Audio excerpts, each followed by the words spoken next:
Okay, today we're going to talk about pressure.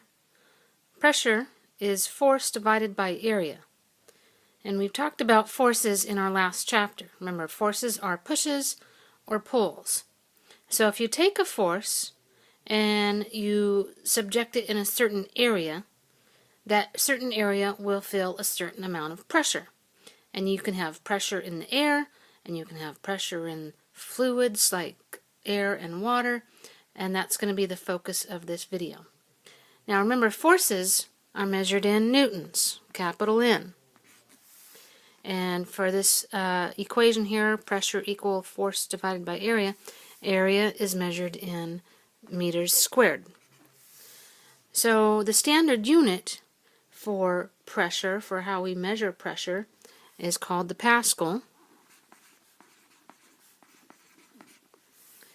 And that's what the PA stands for, Pascal. And that is when you take newtons and divide it by meters squared. That's what you get.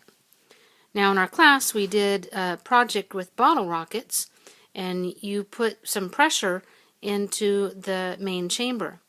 But if you remember, when we were using the gauge, we were looking at how much PSI we were getting. And what that stands for is pounds per square inch. And that's a different unit that here in the United States we use for measuring pressure, but the standard unit is the Pascal. Remember, the United States is kind of different from other countries. We don't do things the way other countries do, so there's a lot of units that we use that are not standard, such as the pounds per square inch.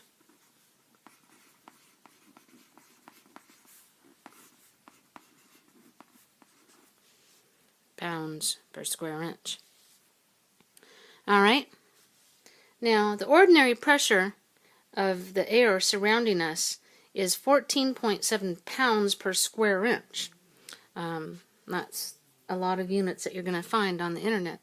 That means, but the pressure can change when the wind blows or an object like a car or an airplane is accelerating. So we're going to be looking at different types of changes in pressure. So this 14.7 pounds per square inch of pressure that we're feeling is when we're pretty much at sea level. Remember, there's a lot of air above you, so all the weight of that air basically is pushing down on you and around you. Now as you go up in elevation, like up to the mountains, the air pressure is going to decrease because there's less air above you and around you. So that 14.7 would go down.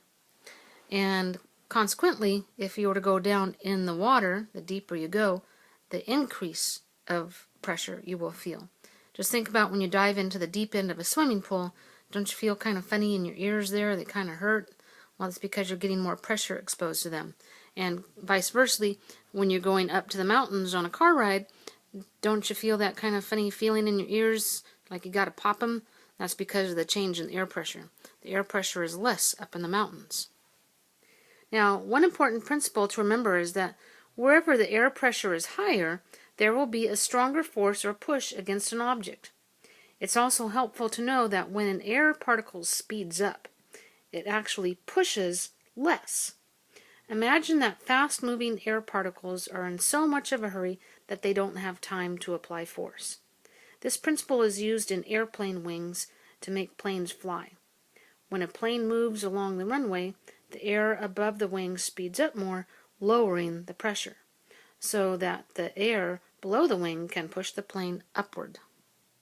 So picture this as a wing on a plane, and as it's going down the runway, the air is going faster over the top of it, which creates a low pressure, and this would be a higher air pressure, and that high is going to push up the wing, which causes the plane to have lift.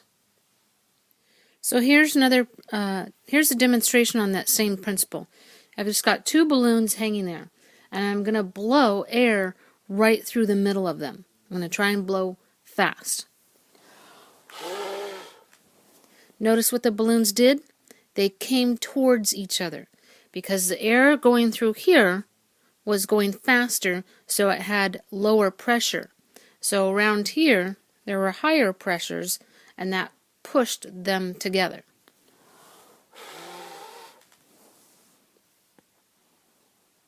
So this idea that when you blow through the area between two balloons and then they come together, that is an example of Bernoulli's principle. As the speed of a moving fluid increases, the pressure exerted by the fluid decreases. So there was a lower pressure in the air between the balloons. That's an example of Bernoulli's principle. Your book also talks about Archimedes' principle and Pascal's principle, so make sure you take notes on those as well when we're in class. Okay, here's another demonstration. I'm going to blow inside this bottle. It's got water inside of it, and then there's a lump of clay right here, and then there's a straw going down there into the water. I'm going to blow inside, I'm going to blow into the straw. So that's going to increase the air pressure inside the sealed bottle. That higher pressure is going to push on the water and force water to come up and out of the straw. I'm going to blow into it.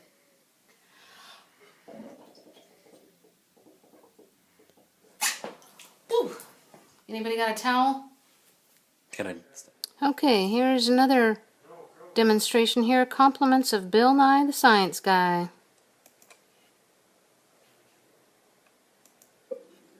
Hey, Bill Nye the Science Guy here with a classic demonstration involving fire and atmospheric pressure and some chemistry, some combustion chemistry.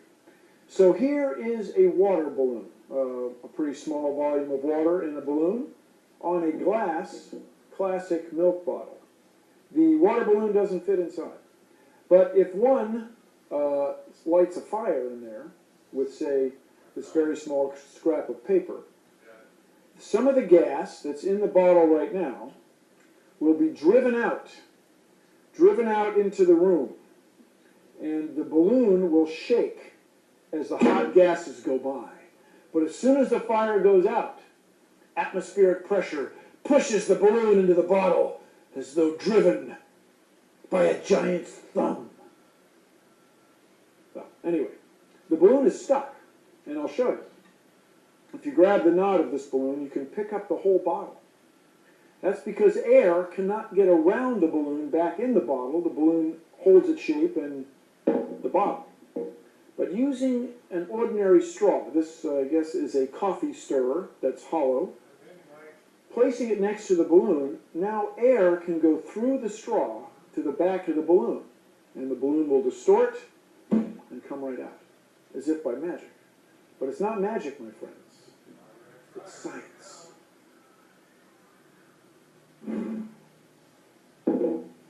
Thanks, Bill.